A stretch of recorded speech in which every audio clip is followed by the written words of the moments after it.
reason he's here today is to tell you, if you work hard, the American dream is still open to each and every one of you. Ladies and gentlemen, Gabe Carrera, the attorney that rides.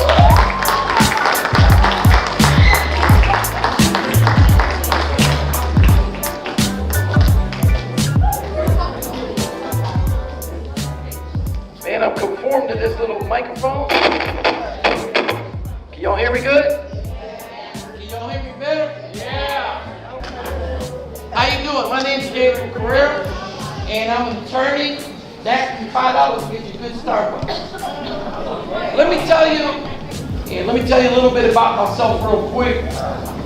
Back in the 80s when wheels were square, before they invented round wheels, I went to motorcycle school in Daytona Beach and became a mechanic, got hurt on the job, and then when I couldn't work, people said, hey, go to school. They give you free money, you go to college. And I went, and they gave me free money. Problem is, I had to keep handing in that homework to get that money.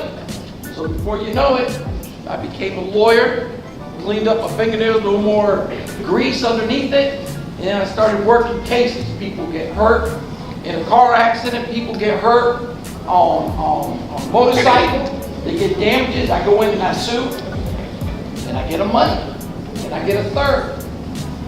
Now, before all that, I wasn't all that. Because when I went back to school, I only had a GED. I dropped out of school when I was in 10th grade. And I was 16 years old living on my own. Foolish thing. Worst thing I ever did. But anyways, now I'm going to let my ADHD kick in right here. We're going to go forward to what I'm doing now. All right? And what I do is I do long distance endurance runs on the motorcycle. For example, the most basic run in that world is doing 1,000 miles in 24 hours. I can do it in 17. Another road trip that I did is from Key West to Alaska on the motorcycle. And it was part of the Hoka Motorcycle Challenge. And on that challenge, basically, the run was put on by the South Dakota Indian Reservation.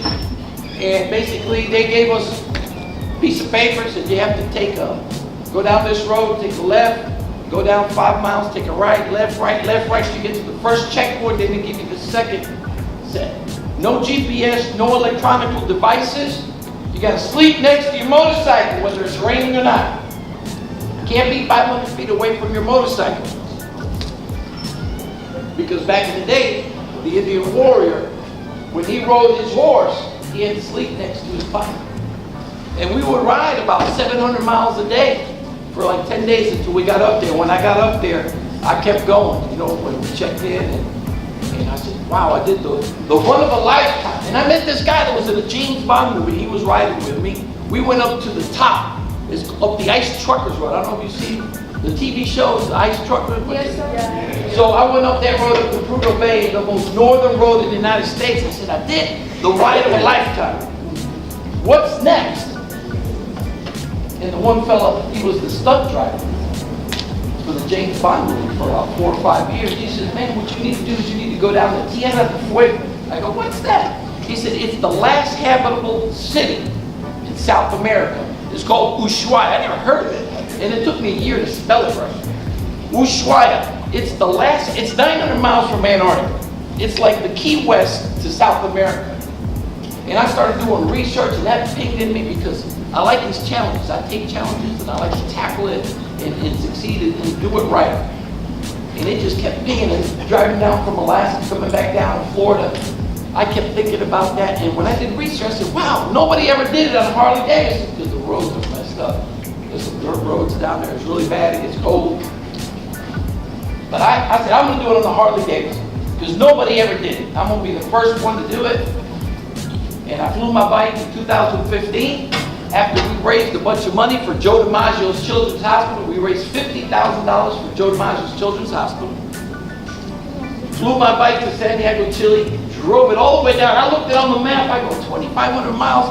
I could do 1,000 miles in 17, I'll be down there in 3 days. It took me 10 days. It's that messed up. Because the closer you get down to the equator, our summers, they're winter. And then their days are only like 5 or 6 hours long. And then at night, the roads freeze up, so you gotta like find a place. And there were some places I couldn't find anywhere to sleep, so I slept next to my bike because I learned it doing the whole Gabe Motorcycle Challenge. When I got down there, I turned around and I went up the Pan American Highway, basically from the point south all the way to the point north up to Alaska. Now there's some other folks that have done it, but they've done it on BMW, Kawasaki, Suzuki. Nobody ever did it because the cruiser bike, they said, oh, you know, you're gonna break down, you're gonna die, you're gonna get kidnapped. And in one country I almost did, but that's another story. But I set a world's record. First guy ever to do it on a Harley Davidson. And I want to show you a little clip about it because it's exciting. Because you get to do stuff like, you know, I was too old to jump out of an airplane. I can't jump out of a parachute. Maybe y'all do, your hearts are better. Y'all probably stronger than the world than me. I wasn't gonna climb a mountain. I'm too fat to climb a mountain, you know, do like Mount Everest. Some people, they do Mount Everest. Is there anything you've ever wanted to do? Is there anything you ever wanted to do in your life? Like, what would you like to do this big? Like, you were gonna die in a year and you wanted to do it. What would you do? Paris. You're my young man. Tell me, what would you like to do? Craziest thing. You had all the money in the world all the time. Let me tell you, hey, you making mistakes. Come on, don't make mistakes. Don't even look at me like that. I'm gonna hook you up with what would you do? All right, calm down. I could be picking on you. You're next. You laughing. I'm picking on you. You could start thinking what would you do?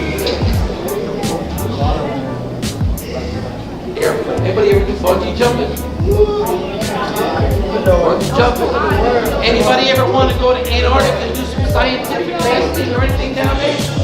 What I'm trying to say is what you want to do takes money, takes time. What do you want to do? I think I'd be laughing on here. What would you like to do? If you had all the money, all the time in the world, what would you want to do? Something exciting, anything. Go ahead. All right. You know, now they're doing, private people going to be taking folks to the moon, up into space. They pay $3-5 million. They get to go up. That's something crazy, right? But you need money to do that, right?